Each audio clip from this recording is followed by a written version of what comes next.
I don't care. This is Nic Douglass for Adventures of a Sailor Girl. Well done. Second, Witty. That's awesome. Not first, but that'll do. It's better than third. Correct.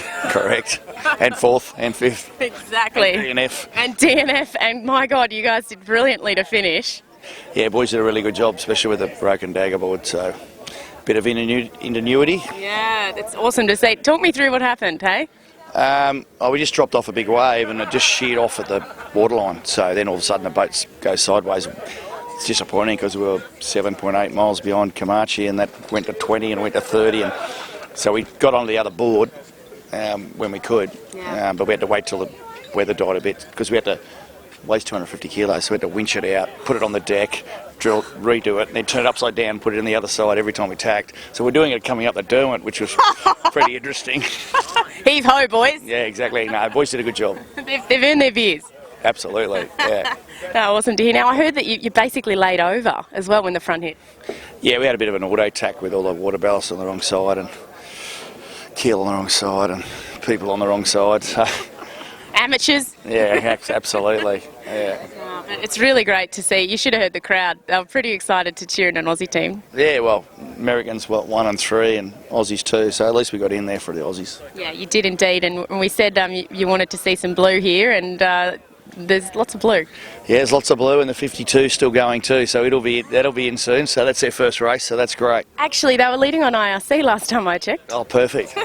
Very good. That'd top it off. Yeah, that'll make you feel good. Then you'd have a 1 and a 2. Yeah, then I can have a sleep for a month. It'll be good. Absolutely awesome. Well, thanks for chatting with me. Let's go get on the beers, eh? All right, perfect. I'm off. Bye. This is Nic Douglass for Adventures of a Sailor Girl on Constitution Dock in Hobart. Now, I've just run into Steve Quigley. I did see him yesterday. He's a member of the Wild Oats XI crew. It's so nice to see you here in Hobart, but it must be really hard to arrive by plane. It's a little bit different, coming by air rather than on the water as we'd intended, but just come down to support the Ragamuffin guys. They've done a fantastic job to get here, and they did a beautiful job coming up the river. They rolled the Rambler. Yeah, it was good to see. Cheering on the Aussies. Yeah. It's really nice to see you here because I know that you guys had a really tough race. Do you want to talk me through exactly what happened on that first night? I'd rather forget it, Nick. Yeah, I know. Well, as you just heard Witty say, there was very little transition between the front. We were pretty happy, really. We were heading downhill.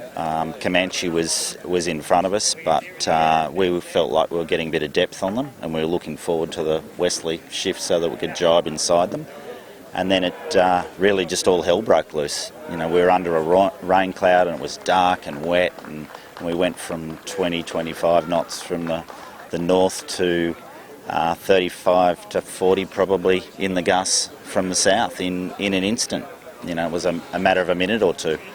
And by the time we recovered from that, our mainsail was in more pieces than one, and it was just impossible to continue. So we could have kept coming on jibs, I guess, but we'd be out there for a couple of days. No one was hurt. You know, we've got a badly damaged sail, but no bodies were hurt. Nobody lost any limbs, and that's a real prospect when it gets really bad. You know, having to send someone up the rig. You know, Brad and Timmy Wiseman, our bowmen, they're the bravest guys on board in my view, and I wouldn't do their job. And I think Rico, he's fantastic. He's very safety conscious, and every time he has to send someone up, you can see him just fretting until they get back. And you wouldn't have want to send your worst enemy up in that. No. Yeah, well, I'm glad that everybody's safe. But let's talk about good stuff. Yeah. Gosh, the boat looks good. It does. Yeah. No, look, we're very happy with its performance. We've invested a lot this year, and we'll be back next year, and I think we'll show you what we can do. Yeah, and for those who don't know, Steve Quigley's the numbers man. You're running the numbers all the time, and it sounds like she's a lot quicker. Yeah, no, we're very happy, very happy. We're quicker upwind and downwind. We weren't expecting to be both, but we are. A combination of the work that we've done to the hull, the new bottom, the longer dagger boards. We've got some new sails, so it's been a holistic approach this year, and we're very, very happy. That's amazing. Well, thank you. Back with a vengeance next year. We know you will. Can't wait to see what you guys do this year. And thanks for chatting with me, because, like I said, I know it's not easy. Yeah, no, it's certainly different watching it from this side of the dock. But anyway, we'll be back. I know you will. Thanks, Nick. Go Wild Oats. Cheers. This is Nic Douglass for Adventures of a Sailor Girl, and we're in Hobart. Welcome. Thank you. We are thrilled to be here. Everybody's in great shape and tough race, as they always are. But it's nice to be here in Tasmania. First time for me, even in the country. So. Wow. You know, it's great to have you here, and what a race. I mean, did you expect the great race to really put it on as it did?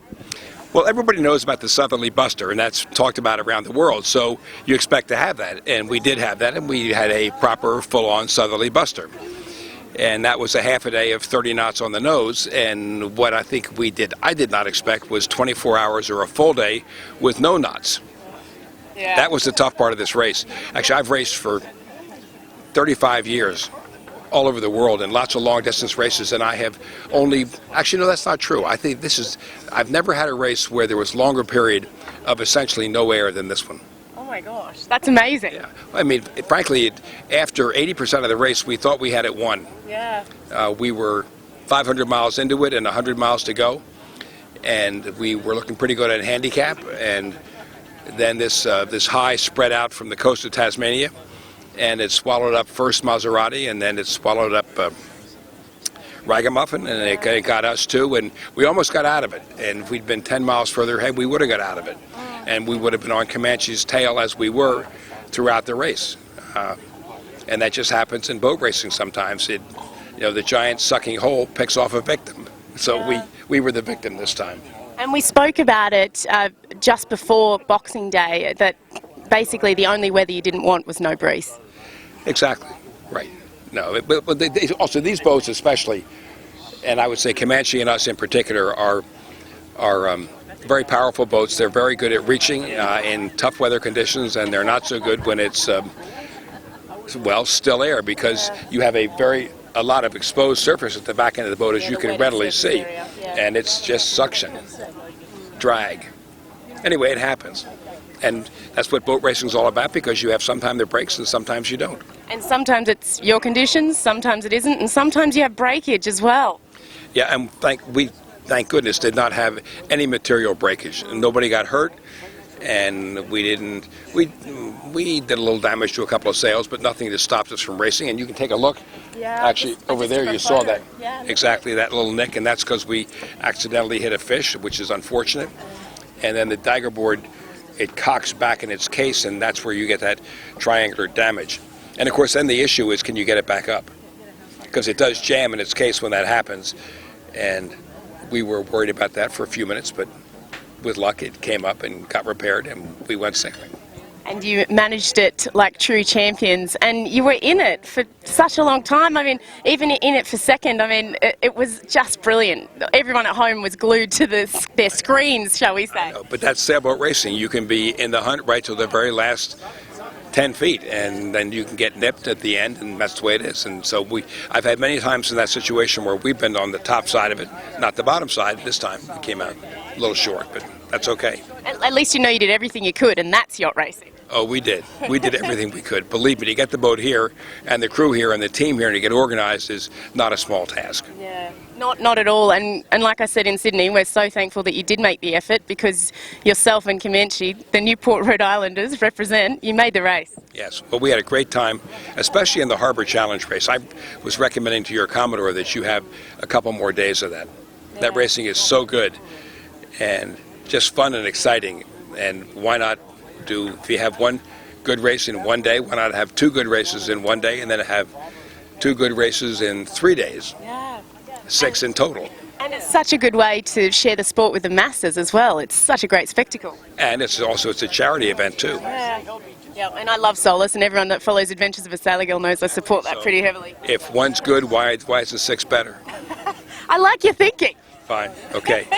Very good, Nic. I'll see what I can do. Okay. That's good. But again, congratulations to you and the team. I know it was hard fought, and I know you came here to win, but you sailed a fantastic race. Thank you, Nic. We're very happy to be here, and we sailed a good race. We have no regrets, other than getting stuck in a hole for the longest time in my life. And unfortunately, you can't control those damn holes. No, it happens. It happens. It is what it is. Yeah, no, absolutely awesome. Well done. I'm going to shake your hand. I hope to see you down under again soon. Oh yeah. Oh yeah. I've been in Australia a half dozen times before, and Actually, we went over to New Zealand to play some golf. We're going to go up to Barnbougle, the top end of Tasmania, to play golf tomorrow. Perfect. So There could be worse things in life. Australia has many appeals, many attractions. I'm not biased, but I agree. Okay, perfect. Thank you very much, George.